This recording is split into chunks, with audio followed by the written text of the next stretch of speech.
जय श्री राम। नमस्कार। हमारे YouTube चैनल पुरातन कथाएं में आपका स्वागत है।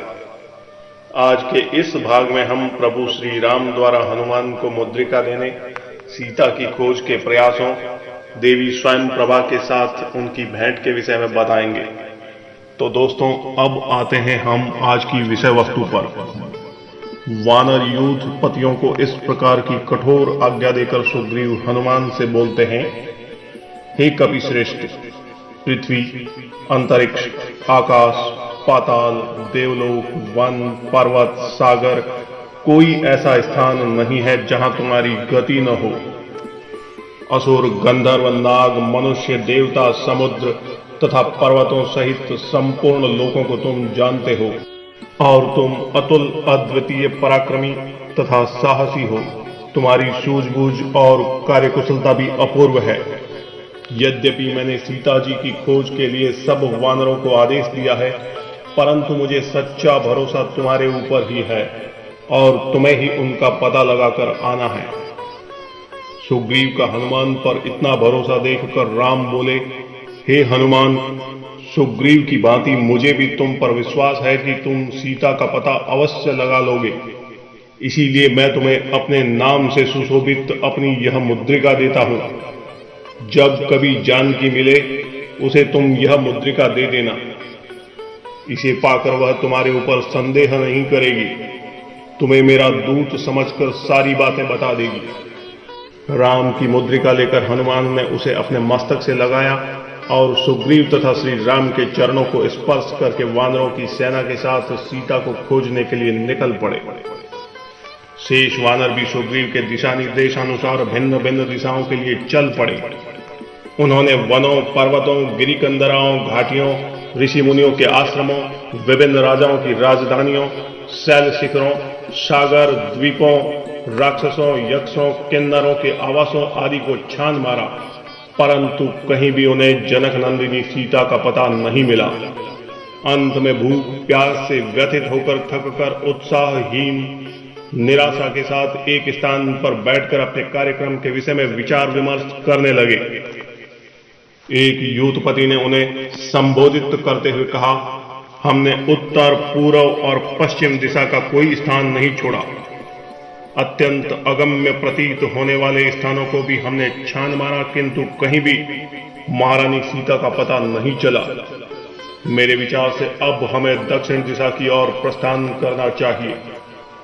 इसीलिए अब अधिक समय नष्ट न करके हमें तत्काल चल देना चाहिए। यूथपति का प्रस्ताव स्वीकार कर सबसे पहले यह दल विंध्याचल पर पहुंचा। वहां की गुफाओं, जंगलों, पर्वत शिखरों आदि सभी स्थानों को उन्होंने छान मारा, किंतु जनक नंदिनी सीता के उन्हें दर्शन नहीं मिले। विंध्याचल के आसपास का महान देश अनेक गुफाओं तथा घने जंगलों से भरा था, इसीलिए यहां जानकी जी को ढूंढने में उन्हें अत्यंत कठिनाई का सामना करना पड़ा। इस प्रकार से जानकी जी की खोज के लिए सुग्रीव के द्वारा दिया गया समय व्यतीत हो गया। समस्त वानर पूर्ण निराश हो गए और सुग्रीव के द्वारा दिए जाने वाले दंड के विषय में सोचकर अत्यंत भयभीत भी हो गए। उनकी निराशा और भय को देखकर महाबुद्धिमान अंगद ने कहा, निराश और भयभीत होने की आवश्यकता नहीं है। यदि हम सभी वानर अब भी प्रयत्न करके जानकी जी को खोज लेंगे तो महाराज सुग्रीव प्रसन्न ही होंगे। कर्म का फल अवश्य ही मिलता है, अतः खिन्न होकर उद्योग को छोड़ देना कदापि उचित नहीं है। राजकुमार अंगद की बातों से उत्साहित होकर वानरों ने जानकी जी की खोज के लिए पुनः उद्योग करना प्रारंभ कर दिया। वहां के अत्यंत भयंकर तथा सुनसान जंगलों में न तो पानी मिलता था और न ही किसी प्रकार के कंदमूल फल ही मिलते थे। मनुष्य का तो नामो निशान तक दिखाई नहीं देता था। वहां अन्वेषण कार्य बहुत ही कठिन था और वानरों को वहां अत्यंत कष्ट सहन करना पड़ा। समस्त वानर भूख प्यास से व्याकुल होकर वहां घूम रहे थे तो उन्हें एक गुफा दृष्टिगत हुई। यह गुफा यद्यपि अंधकारमय थी, किंतु उसमें से हंस, क्रौंच, सारस, जल से भीगे हुए चकवे निकलते हुए दृष्टिगत हुए। उस जल से भीगे हुए पक्षियों को देखकर हनुमान जी ने अनुमान लगाया कि अवश्य ही इस गुफा के भीतर जल का स्रोत है। हनुमान जी की सलाह के अनुसार समस्त वानर उस गुफा में प्रवेश कर गए। वह गुफा अत्यंत ही अंधकारमय थी, किंतु वानरों की दृष्टि उस अंधकार में भी कार्य कर रही थी।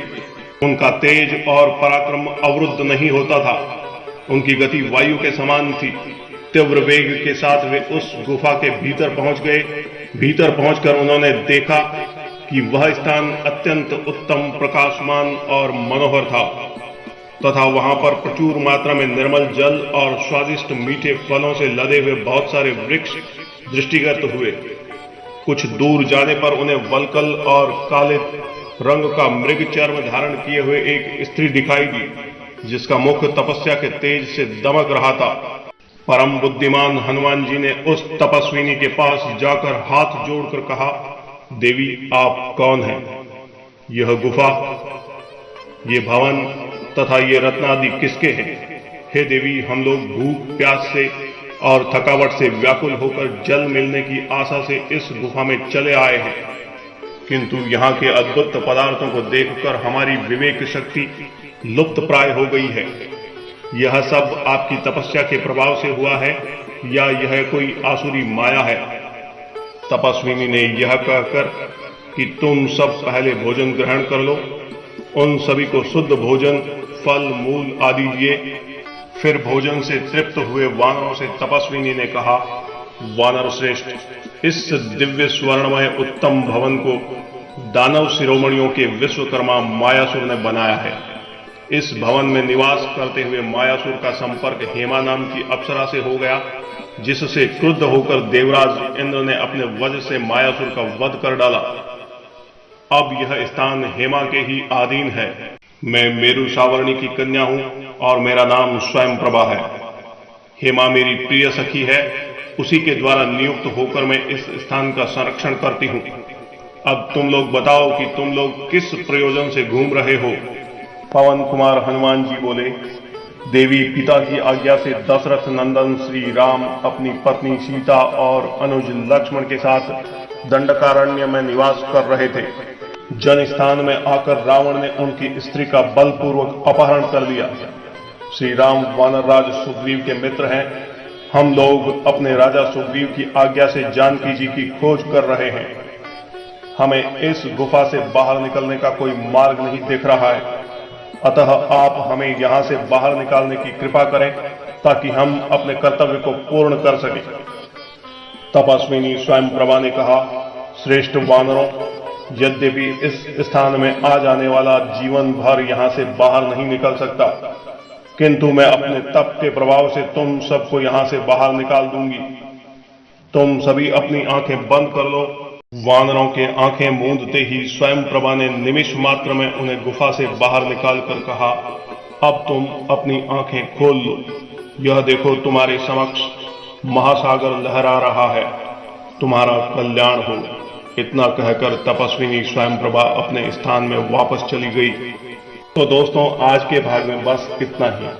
जामवंत द्वारा हनुमान जी को उनकी शक्ति का स्मरण करवाने का प्रसंग हम आपको अगले भाग में बताएंगे। तो देखते रहिए हमारा YouTube चैनल पुरातन कथाएं। साथ ही हमारे चैनल को सब्सक्राइब और शेयर करना न भूलें। आपको हमारा यह वीडियो कैसा लगा, कमेंट्स बॉक्स में अपने विचारों के साथ लाइक करके अनुग्रहित करें। धन्यवाद।